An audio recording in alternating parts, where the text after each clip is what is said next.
All right, let's get straight into this briefing. We're going to walk through a critical issue at the very core of European security, the integration of Islam. This is all based on some sharp analysis from the Foreign Policy Research Institute, and we're going to break down why you just can't see national security and religious integration as separate issues anymore. Okay, so let's start with this quote from former German Chancellor Helmut Schmidt. It's pretty blunt, right? This really gets to the heart of the matter.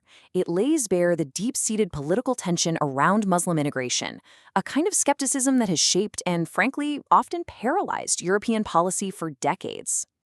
And that quote, it brings us right to the new strategic reality. For the longest time, immigration was kind of siloed off, seen as just a social issue, totally separate from national security. Well, that assumption, it's completely out the window now. The analysis is crystal clear on this. In Europe today, these two policy areas are fundamentally intertwined.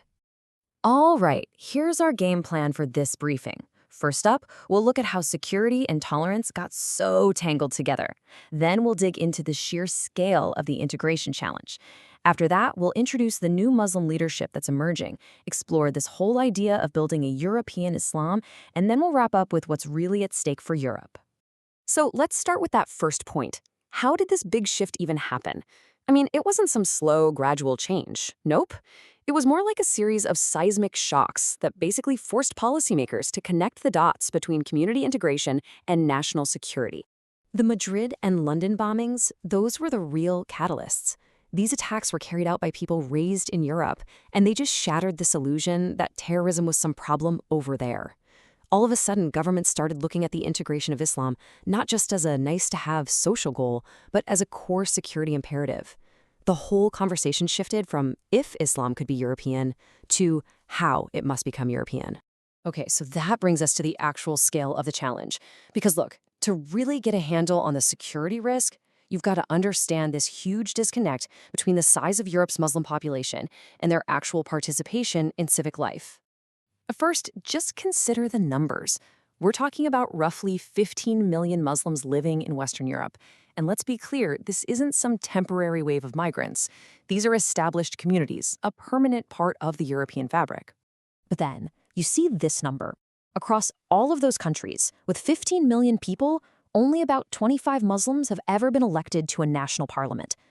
This isn't just a gap, it's a chasm. And it points to what you can only call a massive democratic deficit. So how does that happen? Well, this data here really shows you the mechanics behind that democratic deficit. Just look at Germany. You've got 3 million Muslims, but only 500,000 can even vote. In Italy, it's even more dramatic. 2 million people, but only 50,000 voters. So what's going on? It really comes down to restrictive citizenship laws that are, in effect, locking millions of permanent residents completely out of the political process. Now, this didn't just happen by accident. For decades, the guiding policy was something called the myth of return. Basically, everyone, both the migrants and the host countries, was pretending this was all temporary. They'll go back home eventually, right? Well, because of that, nobody, and I mean nobody, really invested in integration. And that massive policy failure, it laid the groundwork for the kind of segregation and alienation we're dealing with today.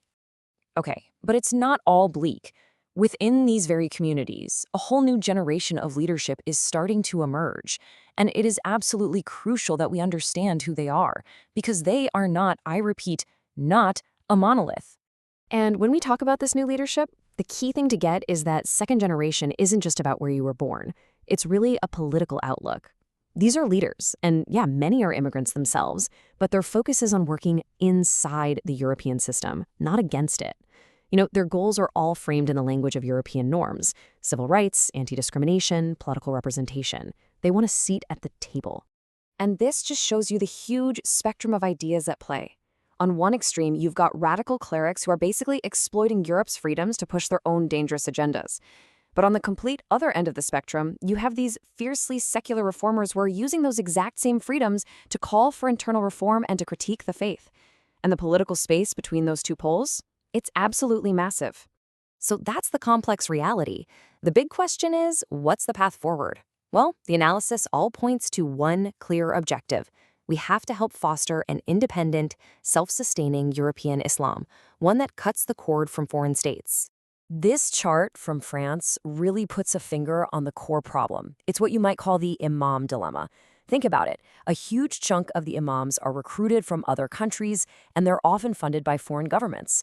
They frequently don't speak the local language well, and they're just disconnected from the young people growing up in Europe. This creates a dangerous leadership vacuum, a vacuum that, you guessed it, extremists are more than happy to fill. So what's the fix? The experts lay out a pretty clear four-step path. Step 1, cut that dependency on foreign countries for both clerics and cash. Step 2, start educating a new generation of imams right here in European universities.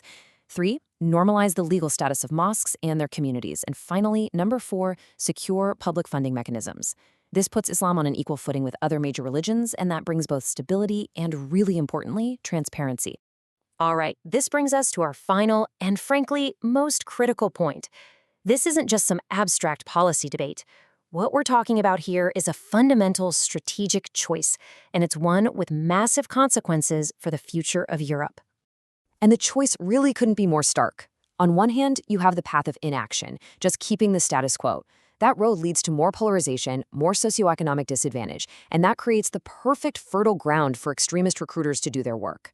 But on the other hand, there's the path of strategic integration, actually treating this as a top security priority. That leads to a stronger, more resilient society, and it turns these communities from being seen as a problem into vital partners for our security and intelligence agencies. So this is the question we need to end on. The security threat has forced this issue onto the table with a kind of urgency we've never seen before. So the question is, will this finally be the catalyst that breaks decades of political gridlock on integration, or will we see a narrow focus on just chasing terrorists while ignoring the very communities they spring from? Will that become a Pyrrhic victory, one where the mosques might be quiet but the radicalization just moves deeper into the shadows? That, right there, is the strategic choice facing Europe today.